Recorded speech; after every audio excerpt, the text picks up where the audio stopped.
Hey guys, Eric Fortmeyer here, here to show you your top 5 perennial plants of the week.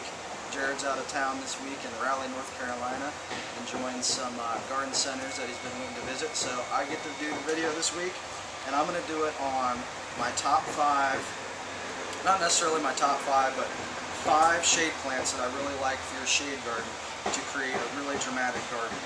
So one of the top questions we get at the garden store is, how can I have an interesting shade garden? I don't get as much color as I like in the shade garden. And I'm going to show you how to do that with foliage plants. Now these will give you a little bit of color, but the reason I like foliage plants is they already do have color, and it's color that lasts all year without flowers. Some of them do have a few added flowers for a little bit of bonus, but what you see right here is what you're going to get for the entire summer. So you're always going to have awesome leaf color, textures, and like I said, a few bonus flowers from some of the plants. So starting off with my designs, what I like to do is I like to employ a simple technique called left to right, tall to small.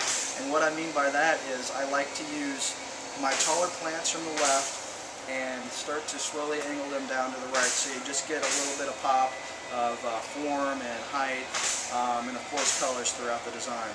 So to start it off, I want to show you this begonia. It's actually a hardy begonia. I don't know how many of you have grown Rex begonias, which are annual or what we call tropical begonias, but this is actually a hardy perennial begonia that you can use in your shade garden. So I'm going to start off with this plant left and kind of angle it down to the right with the other plants.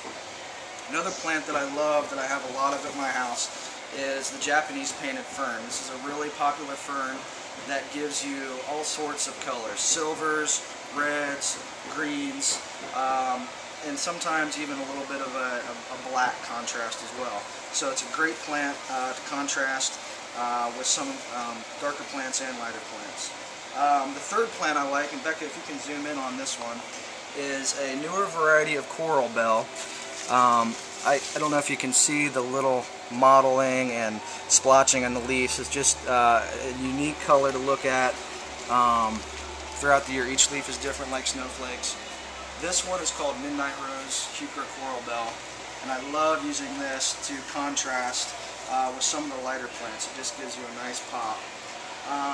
The fourth plant is going to be another taller plant. This is a really nice black plant, going to give you a lot of dramatic look, contrasting once again with your other plants. This is called Symphugia Black Negligee. So we love using this in the shade garden too, just because of the color, and a lot of people have never seen that plant. And rounding it up, our fifth plant is a really awesome, once again, Heuchera. This one is called Golden Zebra Foamy Bells. And Becca, if you want to zoom in on this, what we really like about this plant is the bright chartreuse leaves with the bright red veining in the middle contrasting. Just a real sharp contrast. As they get older, they fade a little bit, but all the newer leaves, as you can see coming from the crown, produce a nice dark red mid-section.